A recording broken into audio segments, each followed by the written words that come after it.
Good morning বন্ধুরা, সবাইকে নমস্কার, সবাইকে স্বাগত। সবাই ভালো আছেন তো? দেখুন, এই সকালের ব্রেকফাস্ট বানানোর জন্য রেডি হয়ে গেছি। তো কি কি ব্রেকফাস্ট হচ্ছে আপনারা দেখতে থাকুন। প্রথমে আমি এখানে আলুটা ভেজে নিয়েছি। তো একটু চিকেন পাস্তা করব, বাচ্চাদের আবদার। তো আলুটা ভাজা হয়েছে, এবার চিকেনটা আমি ভেজে মশলা দিয়ে কষে নেব। দেখুন বন্ধুরা, এখানে আমার চিকেনটাও ভাজা ভাজা হয়ে এসছে। আমি এবার পেঁয়াজ, আদা, রসুন দিয়ে একটু হালকা করে শুকনো শুকনো ভেজে নেব। দেখুন বন্ধুরা, এখানে আমার মশলা দিয়ে ভাজা ভাজা হয়ে এসছে। এর মধ্যে আমি একটু চিলি সস দেব, সয়া সস, টমেটো সস দিয়ে তারপরে পাস্তাটা ভেজে নেব।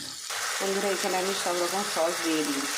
দেখুন বন্ধুরা, আমি যে আলুটা ভেজে রেখেছিলাম এর মধ্যে আলুটা দিয়ে দিই। এখানে একটু পাস্তা মশলা দিয়ে দিয়েছি। বন্ধুরা দেখুন, এখানে আমার পাস্তাটা কমপ্লিট হয়ে গেছে। এইভাবে কে কে খেতে ভালোবাসেন কমেন্ট করবেন। ভালো লাগলে পাস্তাটা লাইক কমেন্ট শেয়ার করবেন।